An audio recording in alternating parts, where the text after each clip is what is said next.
Hi there, and welcome to the next video for DonaldMcMichael.com.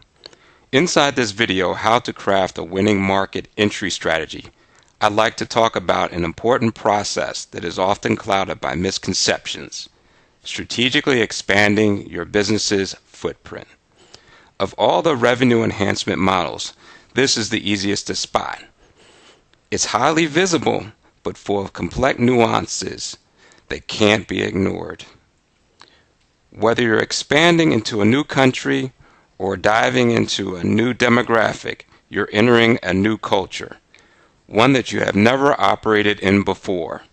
It pays to take the time to not only understand the environment, but also the new pressures that will be placed on operations and on you, the manager, as you work to establish a credible beachhead.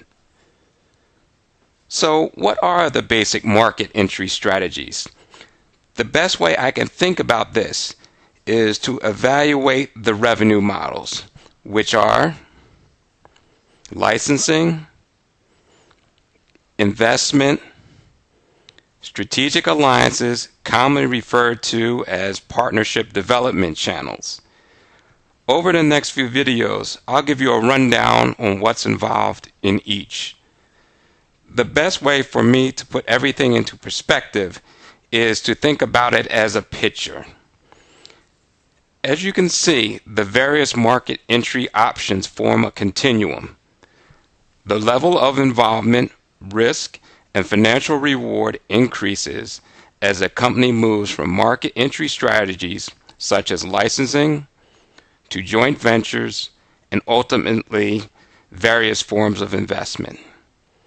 When an existing entity seeks to enter a developing market, there's an additional strategy issue to address: whether to replicate the strategy that has served them well without significant adaptation.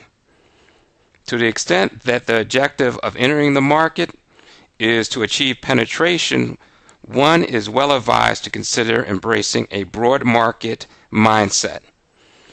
I don't like to refer to it as a mass market plan, for many niche players have proven that they can succeed with a niche plus strategy.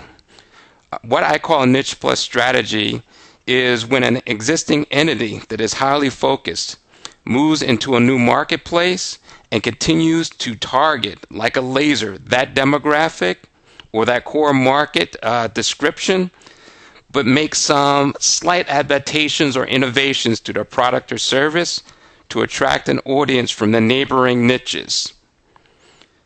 So, what strategy should you pursue? It depends on your vision, your attitude towards risk, the available investment capital, and how much control of your brand that you need so that you feel comfortable. The core of my decision-making process is always a solid feasibility study that takes into consideration all of these variables, as well as a typical financial analysis. Thank you for watching this introductory video, and I look forward to seeing you in part 1. In the next video, we'll dive into the pros and cons of licensing. If you would like to see more videos, go to DonaldMcMichael.com.